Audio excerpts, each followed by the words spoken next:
Zenbat daude? Zenbat daude matrikulatuta, 30? 30, eta sartu direla ja 20. 18.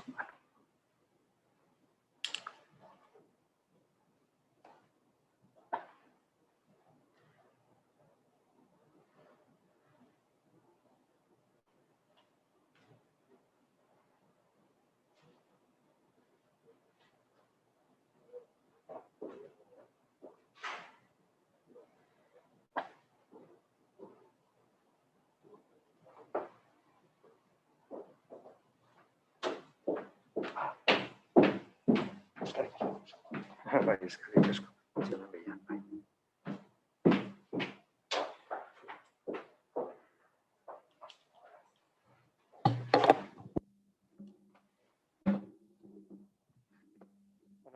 Arratsaldeon guztioi.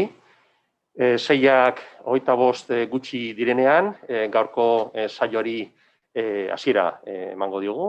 Eskerrik asko bildu zareten guztioi, gaur gurekin hemen izateatik, besteak beste. Eta jakina ongi etorria eman nahi dizuegu jakimina ziklora. Jakiunde, zientzia, arte eta letren akademiak urtero antolatzen duen hitzaldi sortaren gaurko saiora. Araban egiten den aurtengo edizioko 4. Saiora hain zuzen. Zuen interesa eta zuen jakimina, bereziki eskertu nahi dugu. Gaurkoan gainera, eta horrela aitortu behar dut, luxuzko hizlari bat daukagu. Joakin Gorrotxategi, hizkuntzalaritza, Indoeuroparreko irakaslea, katedraduna, Jakiundeko kidea, eta horrez gain, Euskaltzain urgazlea, eta RAEko, Real Akademia Espainolako kide atxikia ere bai. Bueno, Joakinen ibilbide akademiko eta zientifikoa luze bezain emankorra, ezin da olako aurkezpen batean laburbildu bere merezimendu ugariei kalterik egin gabe. Horregatik ez naiz horretan saiatu ere egingo. Aldiz, bere jardueraren, bere ibilbidearen 3 alderdi nagusi azpimarratuko ditut, aurkezpen labur honetan. Alde batetik iraganeko hizkuntza indoeuroparren inguruan eta batez ere hizkuntza zeltikoen eta italikoen inguruan duen jakintza zabala. Beste alde batetik euskararen aurreko edo aintzindaritzat jo dezakegun akitanieraren gaineko erreferentziazko lan importantenaren egila da, Joakin. Eta besteak beste, ez dakit ikusiko den, baina berriki argitaratu du liburuxka labur bezain mamitsu eta polit hau, hain zuzen ere akitaniari eta baskoierari buruzkoa. Eta azkenik, Joakin izan da Euskal Herriaren historia, kultura eta hizkuntzei buruz egin den iruzur saiorik handiena agerian utzi, argitu eta deuseztu zuen lehena. Horretarako zentzu komuna eta metodo zientifikoa erabiliz. Filologiak eta hizkuntzalaritzak izan dezaketen humanitateek, oro har, esango nuke, izan dezaketen aplikazio onuragarria ederki erakutsi zuen orduan Joakinek. Gaur, antzinaroko hizkuntza eta epigrafia zaharren edizio lanetan erabiltzen diren baliabide digitalez, mintzatuko zaigu Joakin, eta berari hitza eman aurretik gogorazi nahi dut, plataforma erabiltzen ari garen, plataforma honen barruan, aukera duzuela edozein momentutan galderak egiteko, galderak idazteko, eta Joakinen hitzaldiaren ondoren galdera horiek jaso, laburbildu, eta berari luzatzeko moduan egongo ginateke. Beraz, esandakoa, arratsaldeon guztioi, bereziki Gasteizko eta Beasaingoko ikastetxeetatik, guregana hurbildu zareten guztioi, Eta, besterik gabe, gehiago luzatu gabe, hitza Joakini emango diogu, gaurko aurkezpena, has dezan. Joakin, nahi duzunean, zurea da hitza. Eskerrik asko, Iban, zure hitz horiegatik, ederrak izateaz gain, nire ganako adiskidetasuna erakusten dutelako. Bueno, saiatuko naiz, ez dakit 3 ordu laurden pasatxo honetan, nire esatekoa esaten eta azaltzen, horretarako lehenengotik anaukenduko dut, badakizue hemen gelan aurrean ez dagoela inor, eta aldamenean Iban hemendik 2 edo 3 metrotara dagoela, eta orduan, arau guztiak bete egiten ditugula. Bueno, nik zer kontatu gaur eskatu zidatenean, baenekien, alan, Akitaniako kontuak ez dakit pixkatxo bat gauza zabalago bat ere nahi nuen, alde batetik eta bestetik, nahiz eta oso zabala izan eta kontua, ez da, azkenean da hizkuntza zaharren edizio lanak pixkatxo bat argitu, da filologoak zer egiten dugun, gure lana zer den pixkatxo bat argitu, nik egiten dudan lanaren bidetik, ez da, beste filologoak, beste lan klase batzuk egiten dituzte, baina guztiok orokorrean eta gure lanaren muina da iraganeko testuak, jarri dudan bezala. Iraganeko testuak jaso, aztertu, editatu eta azaldu. Hori da gure lanaren muina, hori da eginkizuna, garrantzitsuena. Badakizue, testuak, zuek gaztea zeate oraindikan, testu guztiak ez dituzue ulertzen, saiatu egiten zeate eta ariketak egin behar dituzue eskolan gainera testuak irakurtzen, ulertzen eta saltzen, oraingo testuak ere ez dira guztiak errazak, eta ulergarriak lehenengo irakurketan, baina oraingoak dira, eta jende, nola esango nukenik, jende jasoak, ikasiak, normalean ulertzen ditu testu guztiak, bat ere problemarik gabe. Baina zenbat eta atzerago joan denboran, orduan testuak zailago egiten zizkigu, ez dira hain ulergarriak sortatzen, ez da? Hor daukazue Cervantesen Kixoteren hasierakoa, ez da?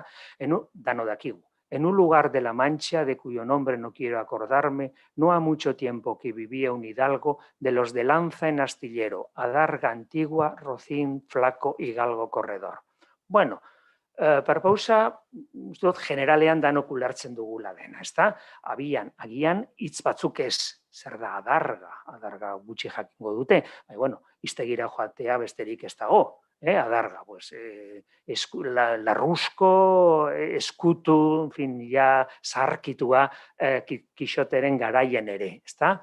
Rocín, zaldiba dela, eta lanza en astillero, lanza, bakigu zer den, lantza bat, baina en astillero guretza da, barkoak egiten diren, eta ekoizten diren tokian, ezta? Baina hemen ez da, hemen astillero da astak, hau da, lantzak, jartzeko tokia, hau da, armario bat, edo alako gauza bat.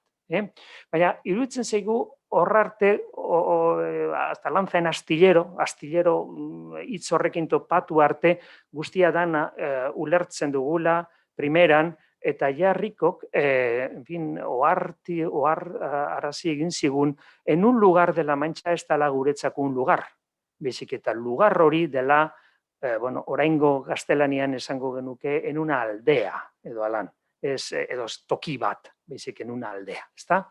Baina, atzerago joaten baldin bagara, poema de Miocid, 1200 gutxi gora bera, hor, 2 testu aukeratu ditut, oso ezagunak ere dira, behintzat irakurri dutenak edo eskolan edo, a la eixida de Vivar obieron la corneja diestra, entrando a Burgos obieron la siniestra. Hau ulertzen da, ez da inzaila ere, ez da inzaila ere. Hemen bi hitz daude diestra y siniestra. Gure, orain gaztelaniaz ez ditugu hitz horiek erabiltzen. Ulertzen ditugu, baina ez ditugu erabiltzen. Diestra da la derecha y siniestra da la izquierda. Ezta? izquierda hitza, hain zuzen ere, euskarazko ezkerretik dagoen mailebua da, gaztelaniak euskeratik hartu duen hitza. Baina miocidek siniestra erabiltzen du, da latinezko hitz bat. Bueno, baina zer da exida? Exida, bueno, principios ez da oraingo hitz bat. Exida da a la salida de Vivar. Ezta? Inglesezko exit, esate baterako, honekin lotuta dago, bi hitzak inglesezko exit eta exida hau latinezko exiretik datoz, hau da, irten edo atera, esan nahi zuen aditz batetik, ezta? Baina guazen bigarren testora. Bigarren testuan bitu, Raquel Ebidas, bi judu ziren hauek, Burgoseko bi judu, ezta? Séllense consellando. Nos huevos sabemos en todo de ganar algo. Bien lo sabemos, que él da cid, que él ganó algo. Cuando a tierra de moros entró, que grande haberla sacado. Non duerme sin sospecha que haber trae monedado. Estas arcas prendámoslas, amos, en lugar las metamos, que non sea ventado. Bueno, hau ja nahiko zaila da ulertzen. Hemen ja azaldu egin behar dira bersoa banan-banan, ezta? Garbi dago gaztelania dela, ez da frantsesa, ez da portugesa, ez da gaztelania da, baina gaztelania zaharra, eta hemen filologo batek ja azaldu egin behar ditu gauza guztiak. Luze eramango intuzke honek gauza guztiak azaltzea, baina beto, nos huevos habemos en todo de ganar algo. A ver, zer da huevos? Huevos ez dira arrautzak hemen. Naiz eta por huevos tenemos que ganar algo, horren ondorengoa izan orain. Pero por huevos ez da arrautzak, baizik por necesidad. Ese huevos hori dator latinezko opus etik. Opus est nobis. Hau da, beharra dugu hori egiteko, zer esateko, euskalo.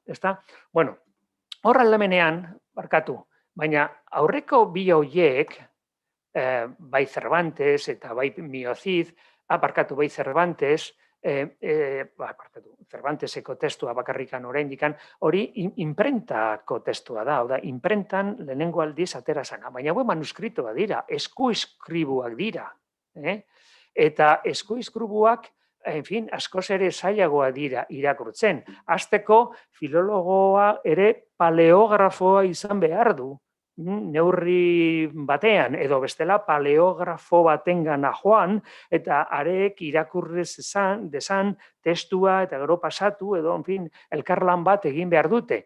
Bitu, guk ikusi dugun azken testo hau, hor dago hasieran. Bien lo sabemos que él algo ganó. Koratzen zeate? Cuando en tierra de moros entró. Bueno, baina hau ikusi nahi dut. En lugar las metamos que no sean ventadas, jartzen du hor. Que no sean ventadas. Eta guk nik jarri dudan testoa, a ber, nola joten da ona, nik jarri dudan testo hor jartzen du, en lugar las metamos que non sea ventado. Oda, manuskritoak esaten du gauza bat, eta editoreak, eta hau Menendez Pidal izan zen, beste gauza bat jartzen du. Zergatik, eta kontu bat esan behar dizuet, hemen ez daude pila bat manuskrito, eskuizkribo pila bat, edo bost edo sei, eman dezagun, bakarrikan bat daukagu. Orduan, horrek esaten duena, printzipioz, jarri beharko luke, ez da editoreak, baina ez du jartzen. Ez du hori egiten, aldatu egiten du, ezta? Kontu bada, en lugar las metamos, que no sea ventado, zergatik aukeratu du ventado en lugar de, edo, que no sean ventadas. Eso, que no sean ventadas, konkordatu egiten du con las arcas. En lugar las metamos, las arcas, que no sean ventadas. Es decir, colocámoslas, pongámoslas, meter, esta sartu, baizik eta ipini, jarri, frantseses mettre, o italianos mettere, oraindikan ere frantseses eta italianos aditz hauek ipini edo jarri esan nahi dute. Bueno, orduan hemen testua konzertatu egiten du bentadas con las arcas, baina editoreak bentado. Eta zergatik, rima mantentzeko aurreko bertsoekin. Monedado, las amos, ventado, sacado, eta horregatik. Vale? Orduan, editoreak ere batzutan, baina zer egin behar du editore batek? Behian, testuaren azpian, jarri behar du manuskritoak 124. bertsoan algo gaino jartzen du eta berak jarri duela que el gaino algo, rima hori mantentzeko. Urrengo bersoan sako eta berak jarri du sacado, amas eta amos eta sean ventadas. Ikusten hor jartzen du manuskritoak esaten duela sean ventadas. Vale. Euskaraz berdin da. Jarri ditut erderazko gauzak, baina, zuek euskalduna zeraten eskero, behitu, Axular Gero, ez dakit irakurri duzuten inoiz, baina gomendiozko karta zoragarria da, hau irakurtzen. Irakurriko, ikusiko zuen nola ulertuko duzuen gehiena, uste dunik. Hitz egiten ari da Baionako Aperspikuaren aitari buruz. Eta orduan, eta han, ausartzia handi batekin, bere bihotz giristino noblearekin, hasi zen espata biluzia eskuan harturik, oiuz matatias bat bere denboran bezala, erraiten zuela, esaten zuela. Ea giristinoak, giristino izenarekin izana duzuenak, bertze egiteko guztiak utzirik, hurbil zakizkidate, jarraiki zakizkidate, eta egiazko legearen eta fedearen mantenatzen eta sostengatzen lagun zakizkidate. Hori esaten du Arraita. Eta gero, segitzen du Axularrek. Eta han bat egin zuen, non bere herria eta ingurunekoak ere, etan sartzera zijoan, haietan, sartzera zijoan eritasunetik begiratu baitzituen. Bueno, nik uste dut gehiena ulertzen dela, baina hemen konturatu behar dugu hor jarraiki, hurbildu, jarraiki eta lagun aditzen auxiliarra nor auxiliarra dela. Eta ez nor auxiliarra lagunekin guk erabiliko genuken bezala orain, ezta? Hau da, lagunduko dizut esaten dugu, baina ez lagunduko natzaizu. Lehen, alako deklina modua zeukan aditzonek. Eta lagundu, ez da guk erderaz, gaztelaniaz, ayudar itzuliko genuen bezala, baizik eta acompañar. Lagunda, compañero, aldamenekoa, eta orduan lagundu da acompañar. Eta gero etorri da ayudarren zentzua. Hori gutxiora ulertzen da. Azkenengo begiratu, eritasun hori da protestantismotik herri guzti horiek begiratu egin zituen. Zer da begiratu? Begiratu ez da, hau begiekin ikusi, kasu honetan, baizik eta defendatu gorde, hau da, mantendu salbo, hori esan nahi du, begiratu. Aita gurean ere begiratu erabiltzen da, gaiz guztietatik aparta gaitzazu, begira gaitzazu, erabiltzen da. Eta hau dator latinetik vigilatutik, vigilare, eta prestamu edo mailegu bada. Claro, Juan Pérez de Lazarragara joaten baldin bagara, saltu pixkatxo bat ez da asko, ez dira asko, baina urte batzuk badira, eta hau ekarri dut poesia bat, bakizue Juan Pérez de Lazarraga, hemengo Arabarra Sala, eta duela, nik ez dakit, 20 urte edo alan, honen manuskritoa agertu izan zen Estrañakos, eta, makina bat bertso, ordura arte ez ezagunak, eta gainera hemengo Gasteizen egiten zen, eta Araian, Larrean, parte horretan egiten zen euskararen lekuko da. Poesia etxo bat ekarriko dizuet. Aitak eskondu espanagi, nerauni eskonduko nasarri. Jaio askero zerbidu deut, eskondu nagion eskero. Eskonketako edadea deut, 20 urtean heldu eskero. Zori gaiztoan jaio nintzan, eskondu bagail banadi. Aitak eskondu espanagi, nera uni eskonduko nasarri. Bueno, badakigu neska batek eskondu nahi duela. Baina gauzak nola diren zehazki, hau pizkatxo bat komplikatuagoa da. Zergatik, batez ere erabiltzen dituen aditzangatik. Erabiltzen dituen aditzak arraroak egiten zizkigu. Esate baterako, aitak eskondu espanagi. Oda, aitak eskontzen espaldin banau. Da hori, erabiltzen duz orduko subjuntiboa. Nera uni eskonduko na sarri. Bueno, baina sarri ez da guk orain ulertzen dugun bezalaxe sarri askotan. Ni naiz eskonduko askotan, baizik eskonduko naiz laster, eskonduko naiz berehala. Hori da esan nahi duena. Bueno, orduan ikusten duzue hemen hau, poesia hau, filologo batek azaldu egin behar du. Bueno, hau manuskrito batean dago. Eta hau ikusi dezakezue, propaganda pizkatxo bat egingo du nire lagunei, gure departamentuko, gure saileko beste filologo batzuk, kasu honetan euskal filologoak, euskarazko testuak eta aztertu editatu egiten dituztenak, hau jarri dute sarean. Lazarragaren poesia guztiak sarean daukazu ez, ikusteko, estudiatzeko, gauzak nola dauden eginak ikusteko baita ere, behitu, hemen nun dago aitak eskondu espanagi, hemen ikusiko duzue manuskritoa nola den. Ikusten, manuskritoa eta guzti, arkaskia daude, bueno, baina guazen aurrera, asko daukagu kontatzeko, barkatu, berriro ere ona joan behar naiz. Eta aurrera tira. Bueno, hori da euskara eta gaztelania, gure hizkuntzak. Naiz eta testu zaharrak izan, oraindik antzematen dugu. Baina atzera joaten baldin badugu, beste 1000 urte, topo egiten dugu Eneidarekin, Virgiliorekin eta Erromatarrekin.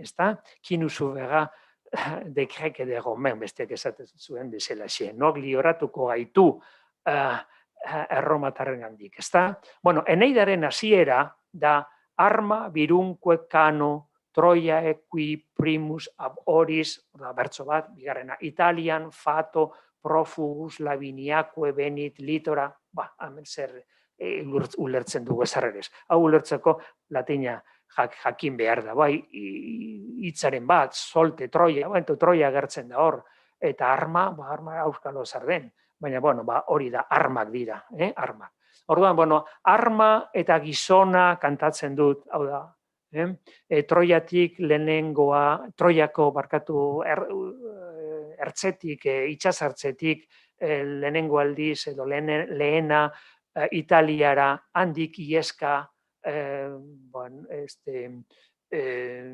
zoritxarrez edo eta Laviniako kostetara etorri zana. Hori guztia esan nahi du.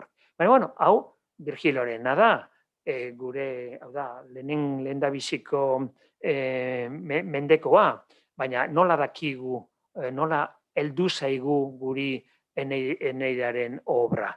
Heldu zaigu, orduan testuak idazten ziren papiroetan, eta papiro horiek danak desagertu egin dira. Batzuk gelditu dira Egipton, hango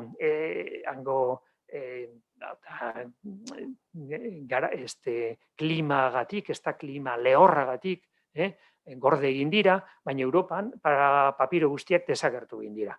Orduan, zergatik gordetzen dugu? Kopiatuz joan egin delako hori, escriba, manuskrito, hori kopiatuz joan egin da. Hemen daukagu, hor goian, Eneidaren manuskritorik zaharrenetako, Vatikanoan gordetzen da, 4. mendekoa da, eta hori pergaminoa da, ez da rollo bat, ez da papirosko rollo bat, bizik eta ja pergamino bat, hau da, txalaren azal batean idatzitakoa.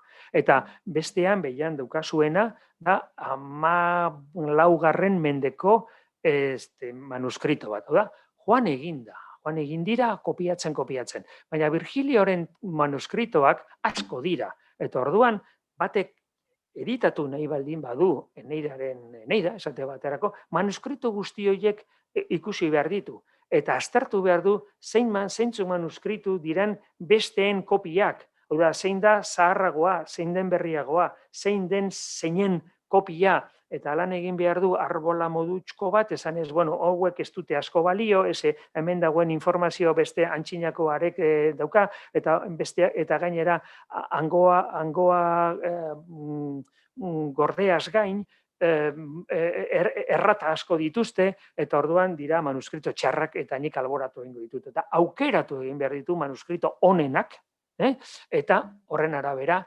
editatu. Ezta?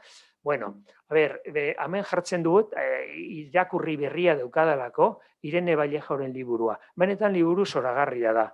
Liburu honetan tratatzen du liburuen historia. Nola sortu ziren liburuak, nola pasatu ziren, belaunaldi, nola gorde ziren, nola sortu ziren bibliotekak, oso zoragarria da, oso ondo idatzita dago, eta gainera ez dut kontatzen bakarrikan orduko gauzak, baizik oraingo kontuekin eta beti egiten ditu loturak. Aldamenean, ostea, Lukretioa aipatu dut. Lukreziok idatzi zuen liburu bat, De Rerum Natura, poesia, hau da, gauzen izaeraz. Ezta? Manuskrito bakar bat gordetzen zaigu horrena. Suertea izan da, eta gainera 15. mendean aurkitu egin zen manuskrito hori. Aurkikuntza horren historia bigarren liburua kontatzen du, El Giro, beste baino zailagoa da. Oraindik ez dakit nik zuek hau irakurtzeko gai izango zeaten momentuz, baina apuntazu zazue 2, 3, 4 urte barru irakurri zazue, mesedez. Bueno, Eneida, gordetzen dugu guk, etorri dalako, kopiatzen, 2000 urtetan, ez da? Barkatu 2000 urtetan ez, orain imprenta dago, baina imprenta sortu zen bitarte arte, 15. mende arte, kopien bitartez, joan zen, belaunaldiz gure gana, edo beste aurrera egiten. Baina oso ezaguna zen Eneida bere garaian. Eta Pompeiako hormetan, bakizu Pompeia eta Herculano, Vesuviok, Sumendiak estanda egin zuenean, hori, labaren eta hautsen, errautzen, azpian gelditu egin zela, ezta? Eta orain gero eskabatzaileak eta arkeologoek hori guztia induskatu egin dute, eta toki zoragarri bat da ikusteko. Hor daukazue paret bat, hango horma bat, eta horma horretan jendeak idatzi egiten zituen, grafitiak, orain bezalaxe, ezta? Eta grafitietan denetik zegoen, eta, gauza txiste berdeak eta lakoak pilaka, baina baita ere, hor aldamenean goian, nik ez dut markatu, baina goiko argazkian, eskerreko partean, atearen ondoan, behian, badago hori da propaganda elektoral bat. Hor batek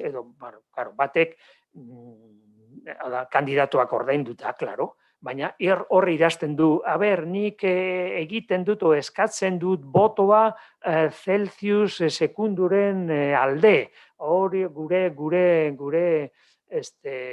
alkatea izateko. Baina baita ere badago, eta behian ekartzen dizuet, ere aipatu dudan Eneidaren lehen bersoa. Bi aldiz daude, letra diferentetan. Arma, ez da ondo ikusten A eta R galdua dagoela, baina gero bai ma, birum, kue, bigarren lerroan kano, troia, eta gero apurtuta dago. Eta bigarren inskripzioan, letra zailagoa irakurtzeakoa dena, letra kursiboan esaten duguna, hor ere berori dator, ezta? Honek pausu ematen dit, ispidea, bidea ematen dit, beste nire kontuetara joateko. Eta da inskripzioak, ezta? bueno, a ber, erromatarrak, ez bakarrik Erroma, baizik imperio guztia inskripzioz bete egin zuten. Gustatzen zitzaien, baina ikaragarri gauza guztietan testua jartzea. Han Erromako, zer da, arco triunfalis, arcus triunfalis bada, hori Titoren arkoa da, bagoian irakurri daiteke senatus populusque romanus, ezta? Hau da, senatuak eta Erromako herriak, Titori hau eskaintzen dio. Behian ikusten dugu, jaunkoikoari, Merkuriori, batek Marcelinus eta Latina Eliberto bat zanak, eskaini egin zion estatuatxo bat, eta hori estatuan gero jarri egin zuen inskripzioa. Hangoian dago beste jainko bati dedikatutako altar bat. Hemen, plakatxo, ez da hilarria, baina da epitafio bat, ez da? Hor esaten du, nola dagoen hor sartuta, Asila Polaren hautsak, eta medika zen. Eta nola zeinek idazten dion, eta hori guztia.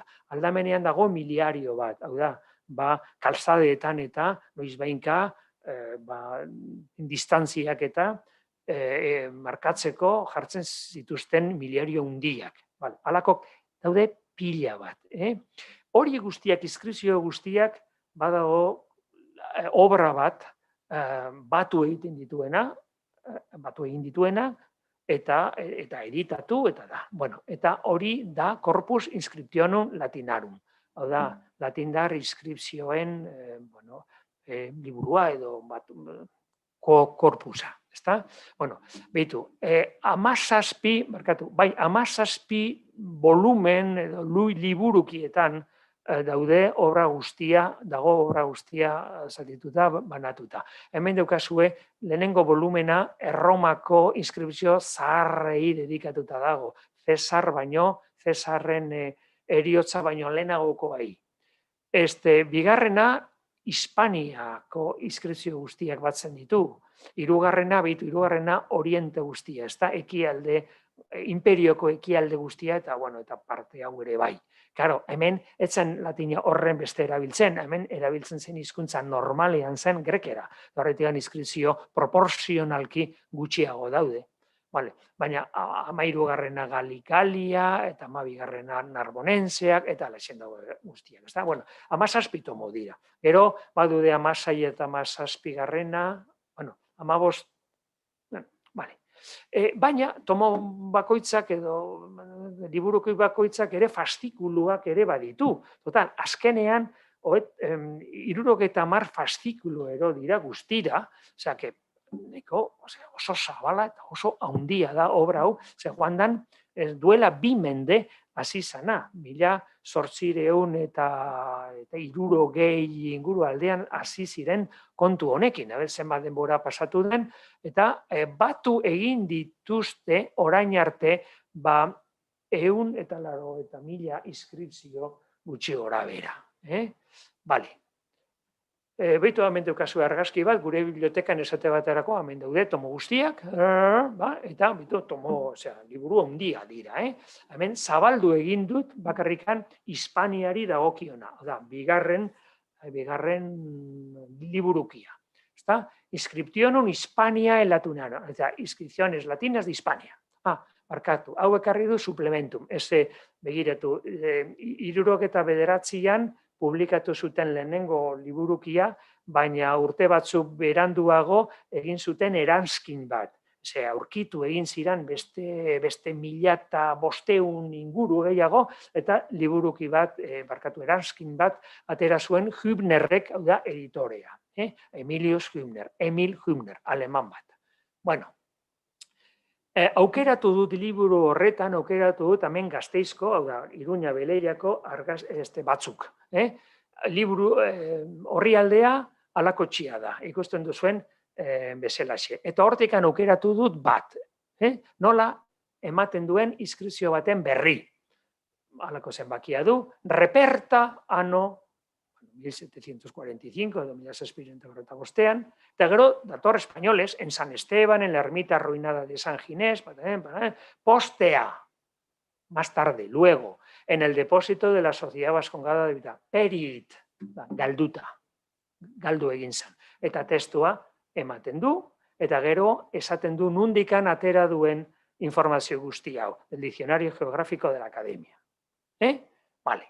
Baina, bigarren suplementoan, suplementoa publikatu zen urte batzuk beranduago, ja, behitu, beste modu bat berriro ere publikatzen du inskripzioa, ez ematen du agertu egin dala, ez zegoela galduta. Inskripzio hori, Hübnerrek esaten du, extat in San Esteban, da, hemen dago, ez da en San Esteban, ez dago galdua. En la pared del horno, tal, lapis altus est metros, da, harriaren garaiera da 55 zentimetro, zabaleroa horren beste, letra ez onak bigarren mendekoak eta letren altura 4 milimetrokoak. Testoa jartzen du, junturatu zaitezte nola zeigarren lerroa gehitu egiten dugu, hemen etzuen jartzen, zeigarren, hemen HS erekin bukatzen, hemen beste lerro badu, eta berak esaten du. Hau hartu dut, Baraibarrek bialdu didan dibujotik. Publikatu egin duena gainera boletinian, akademiako boletinian. Verso 6, hau da, zeigarren lerroa, erantzi egin duena, zer esan nahi duen ez dut ondo ulertzen. Eta pesaten du, izan daiteke eres, fekit, ex pecunia legata, interrogante batekin, formula bada, eta tal. Ez du besterik esaten, ez du itzultzen, ez du esaten nolakoa den, harria, zer harri klase den, tal. Baina eskerrak argazkia ezagutzen da, enbarkatu inskripzioa ezagutzen da, Bibat museoan dago, ikusi daiteke, eta, bueno, guk hemen esan dezakeguna da, testua ondo kopiatuta dagoela. Incluso hemen letren hitzen artean badagoela, hemen, eta, bueno. A ber, ze gertatzen da? Araban eta Bizkaian, bueno, a ber, gaur egun Hispania osorako 24.000 inskripzio inguru ezagutzen dira. Eta zilean daudenak dira 6.500 edo alan. 6.300, 6.500. Orain 24.000. Araban, 135, inskripzio inguru ezagutzen dira. Eta horietatik 76 bakarrikan Iruña Beleia. A ber, orain askoz ere inskripzio gehiago ezagutzen ditugu. Eta orduan, hori guztia publikatzeko, bigarren korpus, hau da, obra honen, bigarren edizio batekin hasi dira. Deitzen dela, editio altera, hau da, bigarren edizioa, ezta? Eta jartzen diogu hor bi dalako Hispania, eta hor bi horrek pizkatxo bat, bigarren edizioa. Bueno, zenbat 14 parte ditu, 14 tomo ekiko ditu honek. Eta tomo bakoitza, konbentuz bakoitzari, osea, tomoa konbentuz bakoitzari dagokiona da. 14 konbentuz zeudelako, baina ikusten duzu, konbentuetan ere, gero, honek 4 fastikulo dituela. Osea, hemen ere aterako dira nik ez dakit zenbat liburu. Eta hasi ziren 85ean honekin. Bi publikatu ziren orduan. Kordobakoa eta Tarragonako lehenengoa. Eta 19an, duela 2 urte, publikatu zen azkena. A ber, hemengoa. Pasatu dira, zenbat urte, 25 urte dira, eta hondikan falta dira pila bat hemen gauzak egiteko, ezta? Beitu nola den hau, argazkia, eta ekarri dizuet orain bakarrikan inskripzio bat ikusteko nola dagoen. Hasteko, latinez dago. Hau, pixka bat komplikatua da. Baina, en fin, ez jendeak latina ez du ezagutzen. Horretikan, alduenak ikasi dezala latina. Beti geldituko zeate de la leche latina jakinda. Bueno, titulos aparitoris Augusti. Bueno, hau da, titulus esan edu inskripzioa. Augustoa da, eta aparitoris da Augustoren zerbitzuko jendearena. Bueno, hau da, bitu, testua hemen dago. Eta testuaren aurretik zenbat dagoen idatzita, esplikatuz harria nolakoa den, nun aurkitu zen, harriak ze defekto, ze nola dagoen, letrak nola dauden idatzita, zer falta den, nun aurkitu zen, zein tokitan, unidad estratigrafika, zazpi bost, dana esplikatzen du. Ezta? Esan nahi dut, harriari importantzia handia ematen zaio. Gero dator testoa, eta gero azkenian dator aparato kritikoa. Hau da, aurrekoak zer esan duten. Eta gauza bat importantea, aurreko edizioetan etzegoena, argazki bat. Eta argazki honekin ikusi daiteke oso ondo. Baina, klaro, konturatuko zerate, aurkitu egin diren azkenengo urteetan inskripzio guztia publikatzeko, nik ez dakit zenbat denbora faltako den, eta zenbat diru beharko den liburuetan, liburu normaletan hori guzti hori ateratzeko. Eta horretarako data baseak ematen digute guri orain gauzak ezagutzeko oso baliabide ikaragarri onak, ezta? Aipatuko dut bat asko erabiltzen dena, alemana da, epigrafiziedaten banko de datos epigrafiko, Klaus Slavi, bi tipoen izena dira. Mira, 80 ireki izan, artean inok ere zuen ezagutzen hau. Tardatu zuen honek gutxi gora bera 15 urte edo alan jendea, honen berri jakiteko. Baina honen barruan inskripzioak, sartuta dauden inskripzioa dira, 500-etik da 1.000.000 gora inskripzio daude. Kontuatu zaitez zelako aldia dagoen. Eta Hispaniarako bakarrikan, 38.000 inskripzio. Hemen sartuko gara, eta oso database simplea da.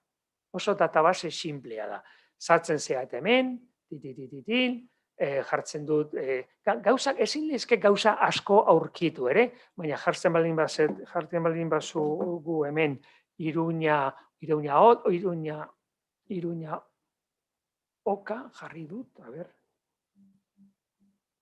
zergatik joan den hau.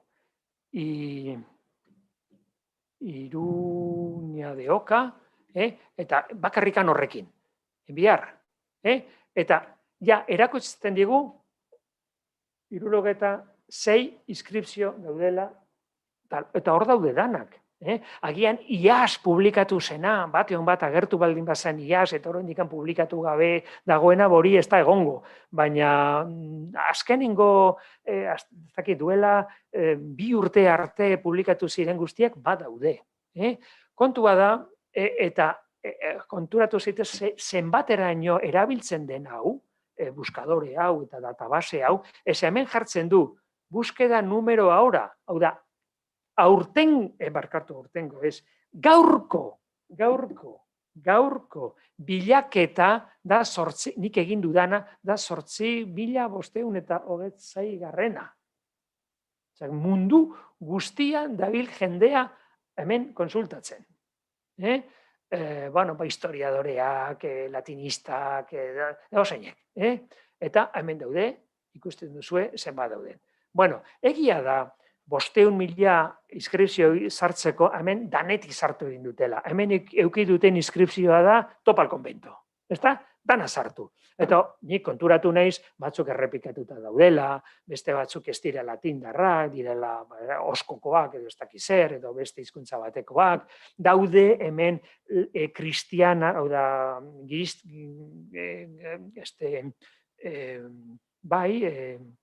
kristauak, ez da,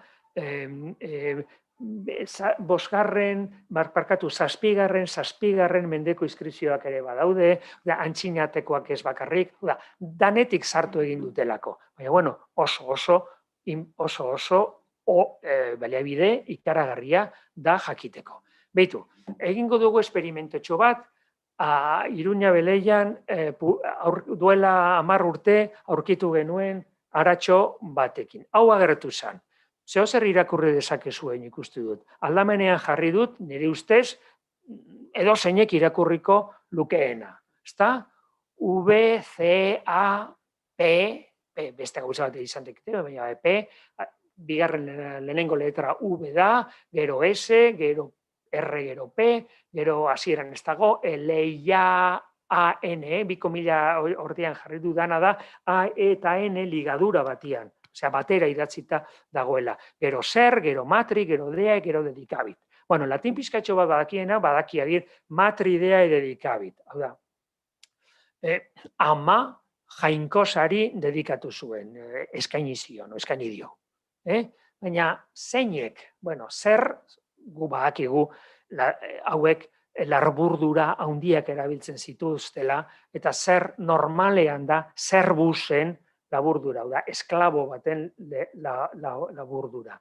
Baina aurrekoa, eleian, tal, hori ez dago bat ere, ez da oso ondo. Baina, eleian pizkatxo bat ere ulertu, ikusi daiteke hor pizkatxo bat V bezala, eta V balitz, orduan zentzuekeko luke, ze beleiani da beleia, hain zuzen, ezta? Herria, aurkitu den herriaren izena, beleia. Baina, aurrean, desde luego, dedikantearen, hau eskaini egiten zuenaren izena datorramen, segurazki, baina apurtuta dago izena. Nola ikusi hor izena zen izan daitekeen? Honek laguntza pixkatxo bat ematen digu.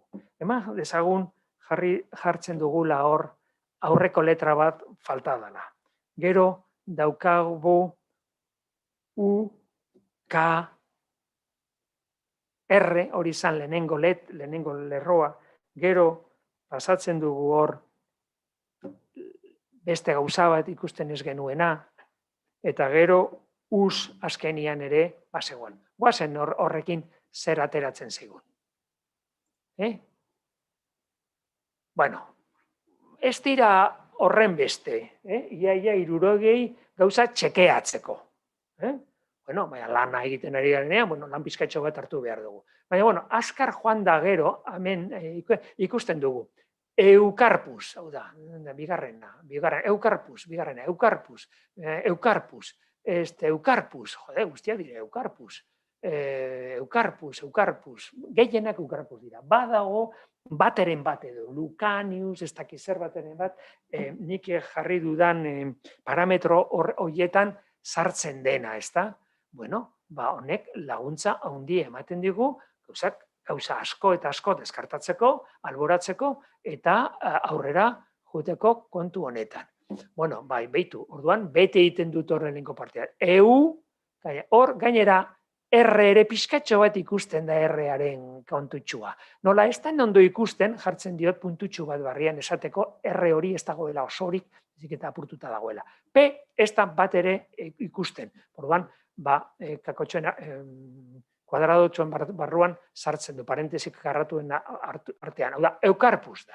Gero RP, jakin latin pizkatxo bat jakin behar da, eta epigrafia pizkatxo bat jakiteko hori dela abreviaturak direla, edo laburdurak rei publicae, eta beleianorum servus matri idea dedikabit. Orduan, editatu egiten dut ja inskripzioa, falta diren letrak bere tokian jarriz, proposatu zeintzuk ziren, eta zeintzuk ziren apurtu egin direlako, eta zeintzuk ziren berez eskribak ez zituelako jarri, baizik eta laburdura bat jarri zuelako, eta laburdura hori ni zabaldu egiten dut, eta RP da rei publicae, zer da, zerbus, eta alaxen. Eta horrek esan nahi duena da, eukarpok, beleiatarren errepublikaren esklaboak ama jainkosari eskaini dio. Bueno, hor, lehen aipatu du Ibanek, Iruña beleian duela 15 urte edoalan grafito batzuk agertu ziren. Eta, iztanbila handiak sortu zituzten, hoia faltsuak dira. Enaiz hartuko hemen zergatik diren faltsuak, Nefertiti jartzen baldin badu, Nefertiti izan zen Egiptoko erregina oso ezaguna, baina ezaguna bakarrikan 20. mendetikan aurrera, ez helenago honen izena, ez dago inun ere dokumentatuta, ez grekeran, ez latinez, claro, dago dokumentatuta antzinako jeroglifikoetan. Baina, claro, antzinako jeroglifikoak inork ere ez zituen ezagutzen, eta bakarrikan Txampolionetik aurrera dakigu irakurtzen eta ulertzen Egiptoko hieroglifikoak. Eta aldamenean hemen daukazue beste bat, aurre irakurtzen da Akiles, Hektor, Herkuli, Akiles eta Hektor, Troiako heroiak dira, ezta? Baina Akiles alan idatzita ez dago inunerez. Sartuko bagine eta ez daukat astiri hor ikustera database horretan jarriko banunik Akiles alan, zero. Ikutuko nuke. Sartu behar dut beste modu batera, ezta? Orduan honek, laguntza handia ematen du gauzak nola diren ikusteko. Beitu, hemen daukazu ez, ipatu ditut beste batzuk, asko daude alan. Hispaniako inskripzioak ikusteko badaude hemen beste database bat. Eta databaseak ikusten duzue, gauzak importanteena da bilatu, nola bilatu gauzak, bilaketak egin, búsqueda rapida, baina ez dakit, hemen sartu Beleia, eta aterako diake hemen ere, Beleiako, edo sartu izen bat, eta hor databasean izen hori daukaten inskripzio guztiak agertuko lirateke ere zerrendatuta, ezta? Bueno, baina, a ber, ez da hemen bakarrikan database bada eta fitxetan egituratuta ematen du informazioa. Hau gustatzen zait asko, Britaniako inskripzioak hemen daude, baina konturatuko hemen Britaniako inskripzio hauek, nola esango dut, hau web horri hontan daude ez Britaniako inskripzio guztiak.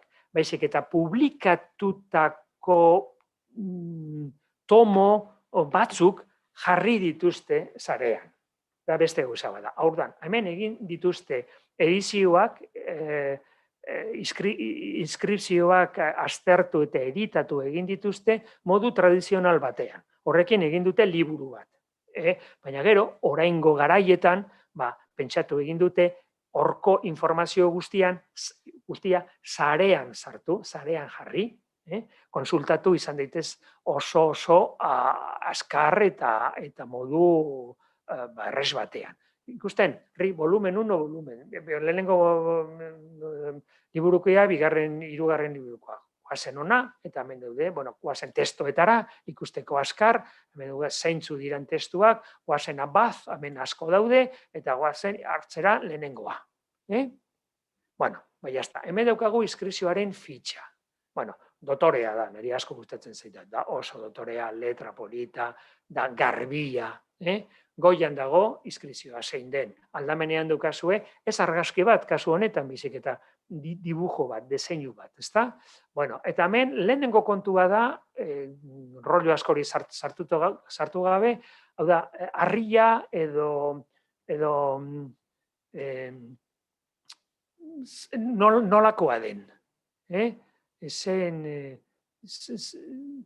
Zein den horren euskarria, ezta? Basea, base da, edo altarra, materiala zein den, zein kondizionetan dagoen, dekorazioak, lau ez dago ezer ere ez, nun aurkituta dagoen, nun gordetzen den, museoa, testoa, eta gero edizioa. Eta edizioa, hor dago dibujoa, baina diplomatikoa da hortzen bertan dagoen moduan hemen jarri. Eta editatu bada,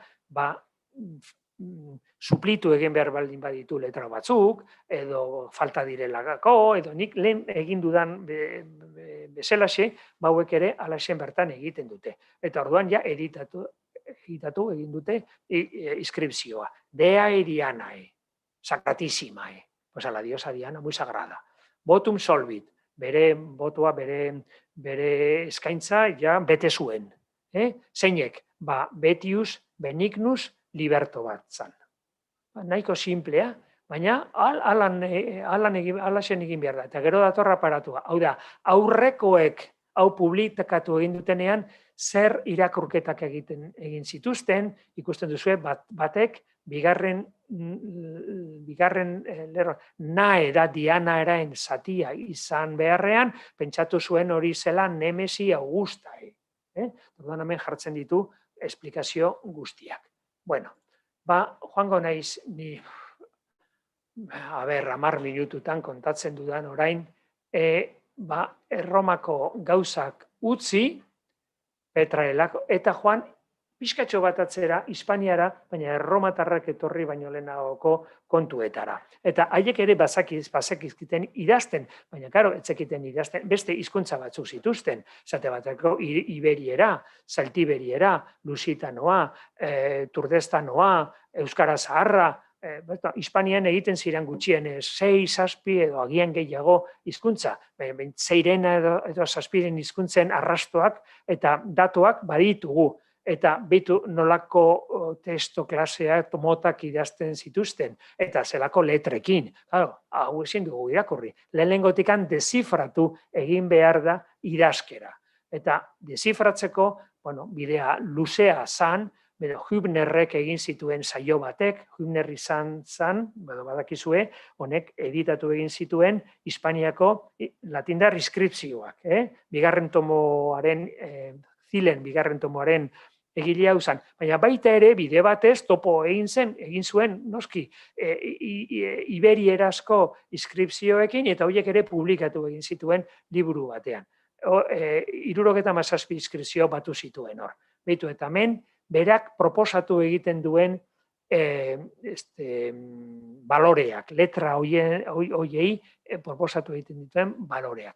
Hoiek badaude, letra horiek badaude monumento gure hiri batean edo zeinek ikusitzakeen monumento batean. Da, Iruñeko Foruen monumentuan halako inskripzio bat daukagu. Eta esango dizue, baina zer arraio da hori, zer esaten duen hor, zer erabili dute hor, zer letra dira horiek? Letra horiek dira letra iberiarrak. Eta erabili egin dituzten letra iberiar horiek Hübnerrek proposatu zituen balorearekin, gutxi gora bera. Eta orduan, horrek esanten duena, da hau. Gu Euskaldunok, beste jaunestegu jangoikoa baizik, atzekoari ostatu ematen diegu onirizkero, baina ez tegu nahi haien ustarria jasan. Aditu ezazute, ondo, gure semeak. Esaten du, testu horrek, eta Iruñako. Azkenian, Gómez Moreno izan zen, idazkero hori dezifratu egin zuena. Eta konturatuko zerate, nola, dezifratuta gero, letra batzuk, ikur batzuk, marka batzuk, ez dute bokal edo kontsonante bakar baten balorea, baizik, eta silaba osoarena baizik. Esatea, honek, marronek, zeinu honek markatzen du, esan nahi du K, honek esan nahi du B, silaba. Horrekin, hasi ziren ja gauzak editatzen. Azkenengo edizio, liburuan dagoen azkenengo edizioa Untermannena da. Beitu, hemen publikatu zuen, 1900 eta 1980 hasi zen publikatzen, eta bakatu, ez, 1970an, txamponak, baina azkenengoa zen 1987koa. Pasatu zuen urte asko, inskripzio guztiak publikatzen. Eta alaxen dago publikatuta. Karo, hau dago alemanez, ez dago latinez, dago alemanez. Hasieran dago bibliografia guztia, aurrekoen data guztiak ematen du, gero argazkiak, eta gero hemen oso labur eta oso zehatz, esaten du tesera badela, brontzezkoa, nun dagoen, Parisko bibliotekan dagoela, eta hemen idazten du zer gutxe gora hori tesera izan daitekela, hemen ematen du testoa, eta gero azalpen linguistiko bat. Laburra, baina, normalean, testuak alan editatzen dira. Hemen, kuadro honetan, ikusiko duzue, Hübnerren aipatu dudan lehenengo liburutik, MLH, Untermannen publikazioan bitartean, hor, zelako, en fin, igoera egin zuen inskripzioen ezaguerak. Lehenengoak publikatzen ditu bakarri hauek. Gómez Morenok erdian 218, baina ja MLH-ek 1.600 inskripzio publikatu zituen. Bueno, baina 97an izan zen azkenengo tomua. Orain guk gure databasean 2.600 daukagu beste 1.000 inskripzio gehiago ezagutu egin dira azkenengo 40 urtetan. Eta nun publikatu hauek? Berriro ere publikatu egingo ditugu beste liburu batean handikan 5 urtetara zaharkitua gelditu dadin. Horretara dator hain zuzen ere databasea. Eta hau da, inskripzio paleohispaniarrak, ditzen ditugu, ez bakarikan iberiarrak dira, hemen urdinez markatuta daudenak, baina hauek dira zeltiberiarrak, hauek dira iberiarrak, baina beste idazkera batean, hauek beste hizkuntza batekoa dira, oso nahiko ez ezaguna da, eta oso gutxi dira. Hemen Portugaleko hegoaldi honetan beste hizkuntza badago, eta hemen ere beste lusitanoa deitzen dana, orduan,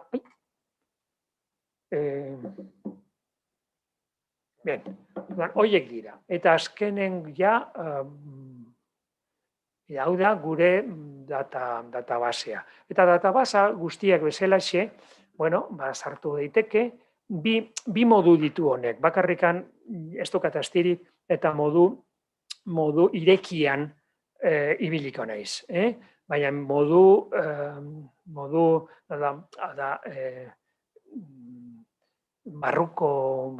barruan, ez da, editatzeko ere badago beste, eskatzen du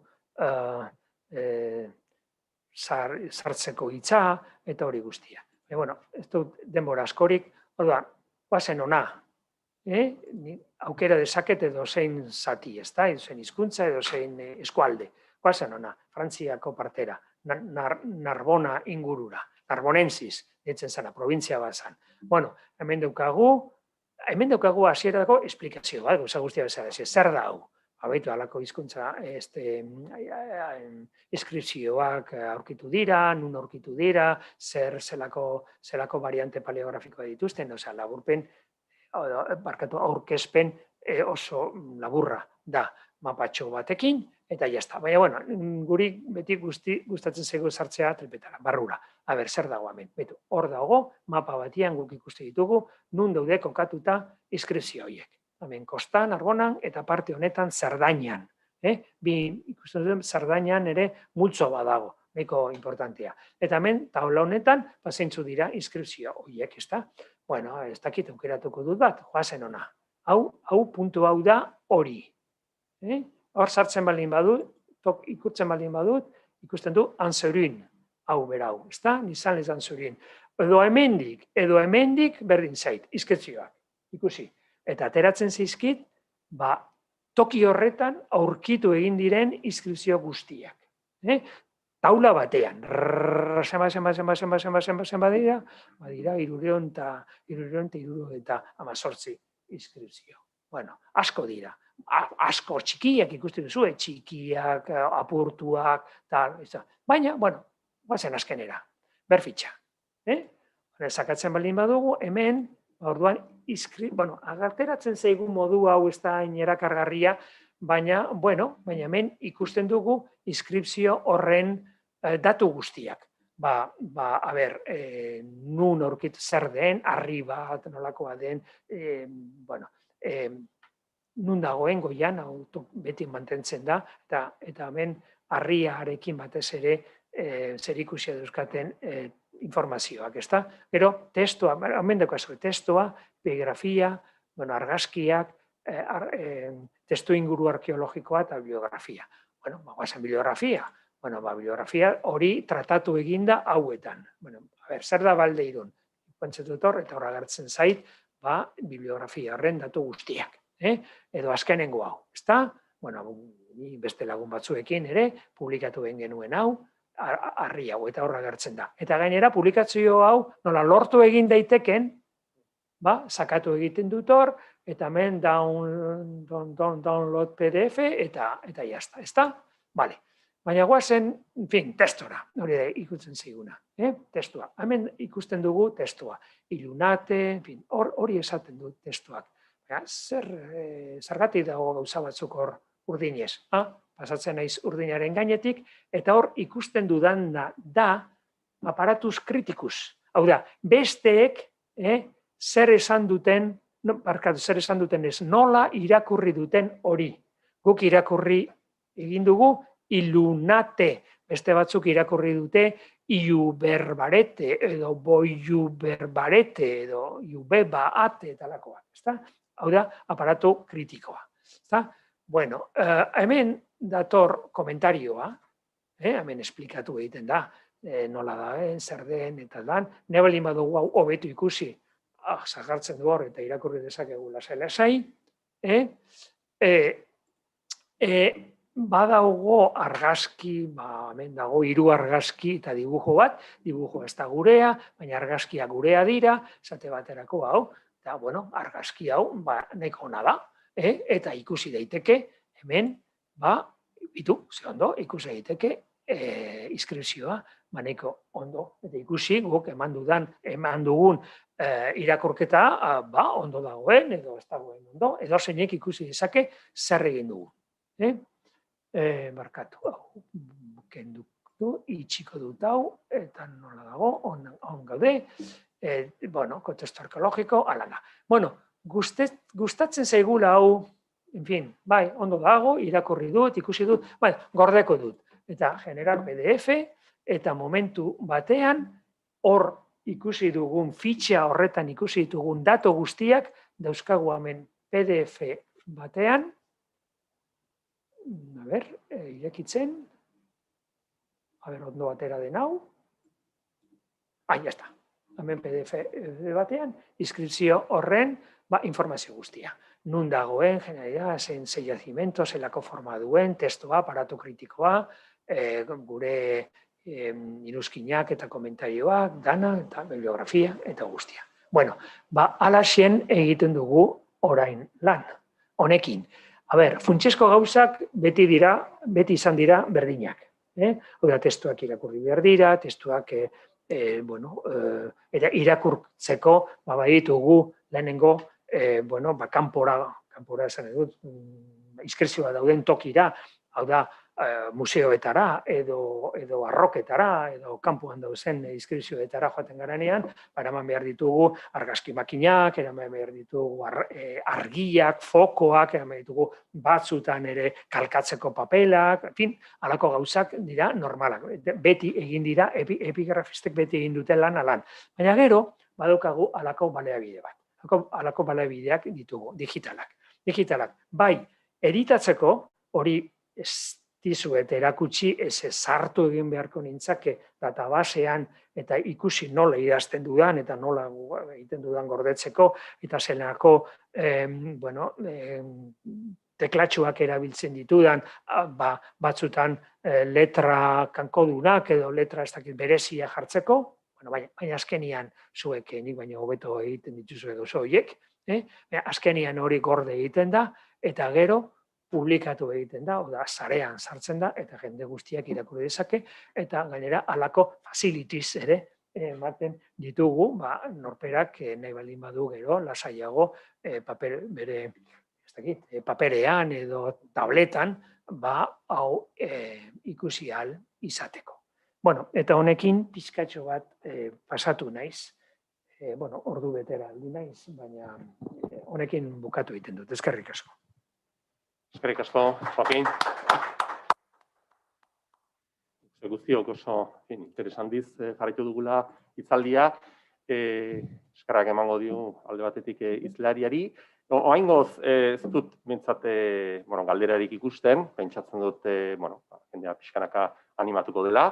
Edozein kasutan animatzen zaituztet galderak egitera, edo zein dela ere, buruan duzen galdera. Hemen daukagu aukera, galdera batzuei behintzat erantzuna emateko.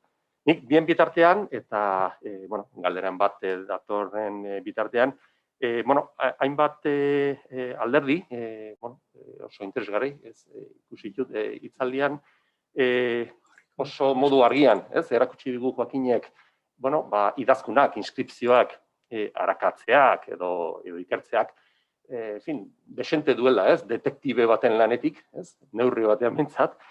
Eta, hori dela eta datu deigarri baten inguruan, Joakin, galdera bat nahi nizuke, hor aipatu zu paperezko azken edizioetatik ona, Esperia, martxan aktibatzen den unera, ia 1000 piezen aldea daula, Untermanen azken lanetatik ona.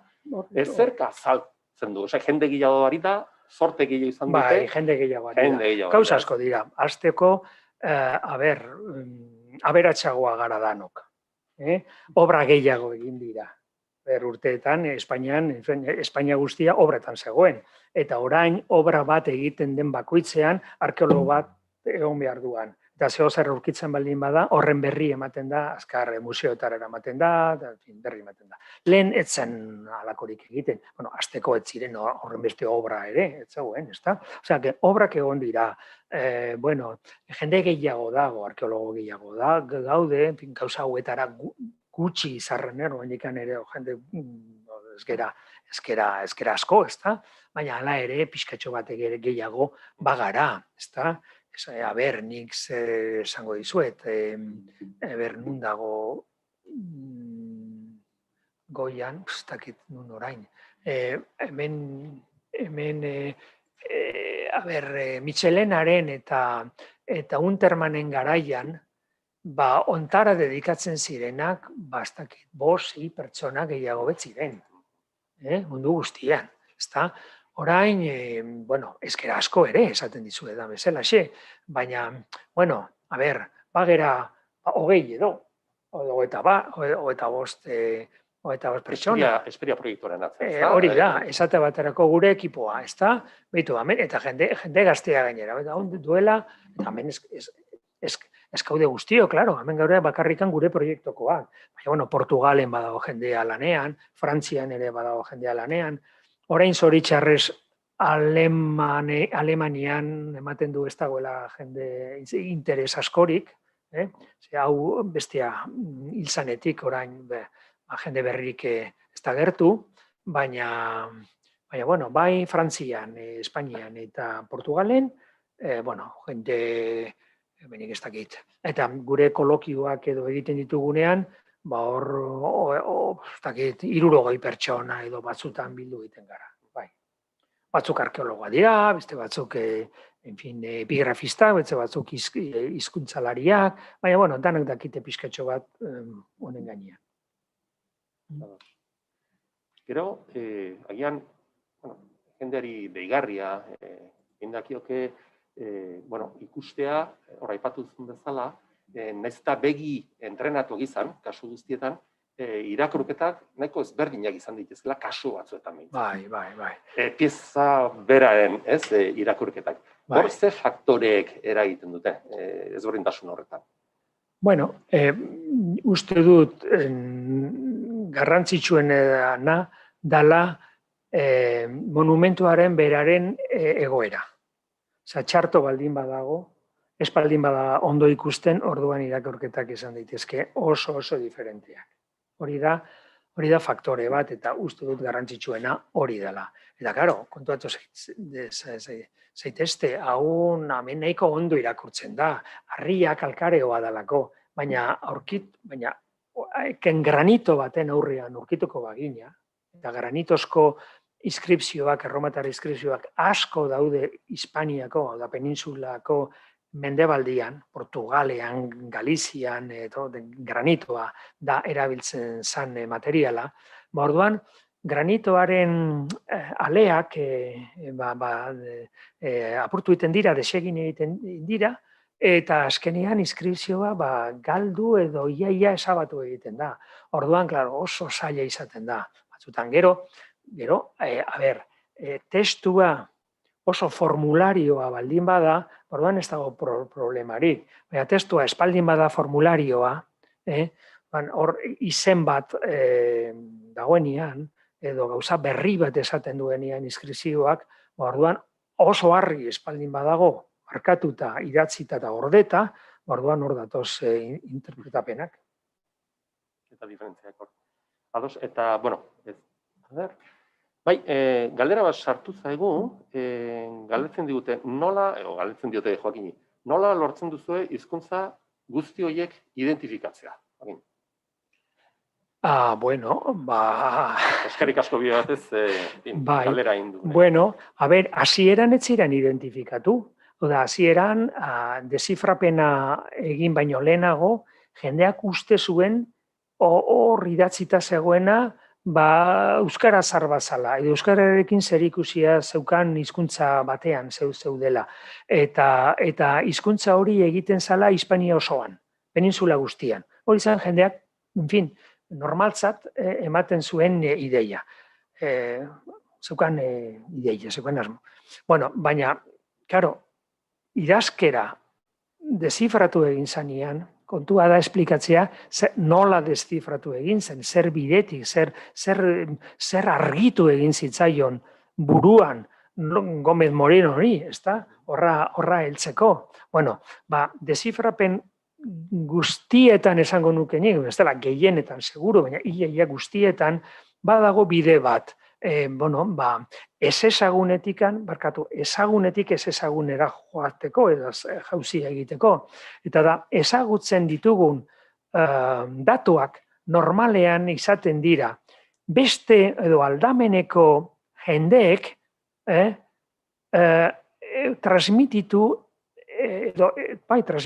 edo kontatu egin digun edo eman digun datuak. Hau da, erromatarrak ona etorri zirenean, kontatu zigun, joan ginen alako tokira, eta toki horren izen ematen digu. Eta hango printzea arrekin borrokatu egin genuen, eta printzearen izena ematen digu.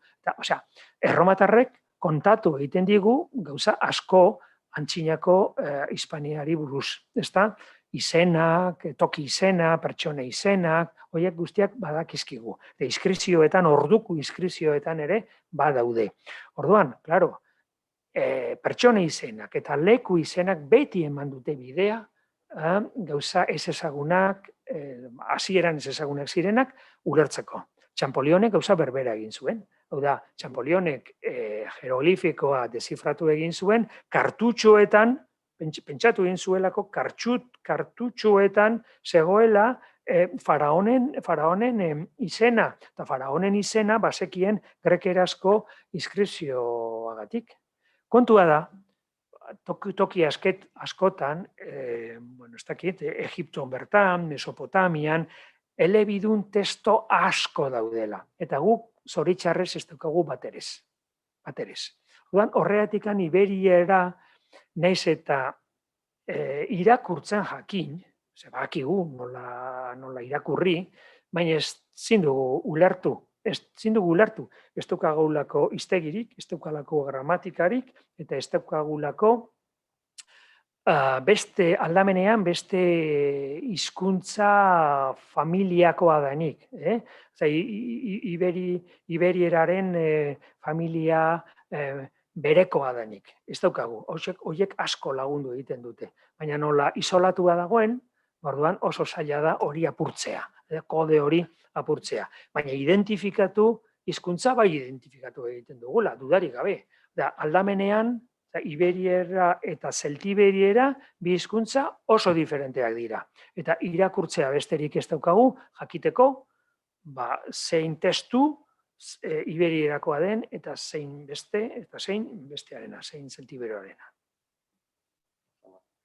Bada beste galdera bat, Joakin.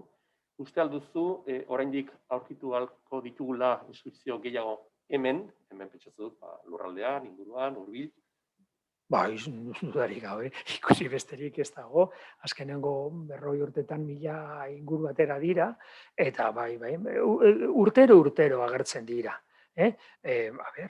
Bai latindarrak, horiek asko, baina palehispaniarrak ere bai, agertu egiten dira beti. Esate baterako, detektibe, zelan dira horiek, aparatuarekin astarnetegietan sartu metalen bila egiten edo direnak. ditzen, metalen bila. Metalen bila dijoazenak, ezta? Txamponen bila, eta dana guztia ilegala da.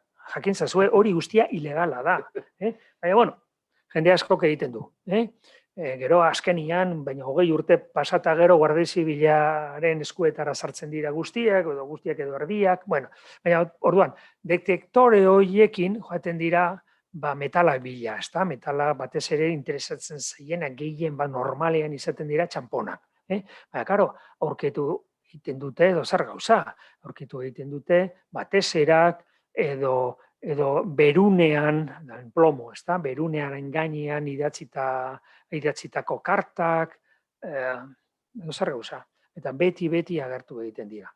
Gero, faltsuketak ere badaude. Hori ere badaude. Osea, beti agertzen dira merkatuan testu batzuk faltsuak direnak. Ez Iroña Beleiaren tamainakoak, baina beti agertzen dira. Orduan, karo, jakin egin behar dugu bere izten. Batzutan ez da bat ere erraza. Erraza. Gauza batzutan bai badakigu garbi faltsuak direla. Beste batzutan susmo bat besterik ez daukagu. Eta gure jendeak normalea esatzen du susmagarria.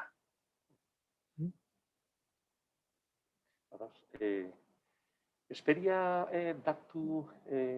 databasearen erabileraren berri baduzu, hau da zenbatek eta ze erabilera mota egiten dituen jakiteko? Bainik ez dakit, gure teknikoak seguramente badaki. Bai, badaki, baina ez dakit. Bai, desde luego, estropeatuta eduki dugu, orain servidorea aste pare bat astetan edo alan, eta batek idatzi zidan, zer gertatzen da espediarekin, ez da bilela, eta orduan, bueno, seinale ona da, ze batzuk orduan, erabili egiten dut, ez da? Bai, uste dut, lehen esan dut bestea, Slaviklaus databasea, orain asko erabiltzen da. Baina, bueno, harritu nintzan, jakitean hori 80an ireki zutela edo jarri zutela martxan. Hori, ez dakit. Iruña Beleiako kontuekin orduan hasi nintzen ikusten, eta gero gainera. Eta, urteak pasatuta zuten. Osea, gauzak oso ezagunak egiteko, bueno, behar dute denbora pixka bat. Eta gainera hori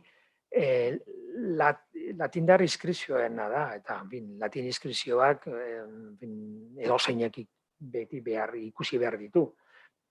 Jende asko dago mundu horretan. Gurean ostea, asko zere jende gutxiago. Baina, bueno, badago. Bueno, guk nahi dugu, gainera, guk nahi dugu hau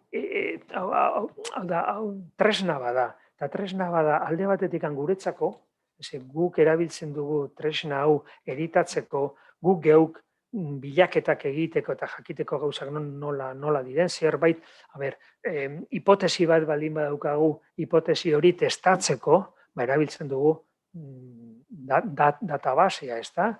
Hau ondoloa, hemen ondoloa arutz, eta alaxen. Eta gero, kanpokoei informazioa emateko eta zabaltzeko kontua. Eskerrik asko, Joaquin, itzaldeatik eta emandako erantzun guztiengatik. Nik uste dute, garaia heldu zaigula, ordua heldu zaigula, saioa ixteko. Eskerrak eman nahi dizkigu gurekin izan dien guztiei, pantailaz bestalde, egon dien ikasle guztiei, eskerrik asko gaur gurekin izateatik. Eta, honen bestez, amaitutzat emango dugu gaurko saioa. Eta azkena ez denez, gonbita, jakina, hurrengoan ere parte hartzeko. Baldintza beretsuetan gauzak behintzat ezpadia aldatzen laster batean, eta ez du itxurarik. Beraz, hurrengo arte,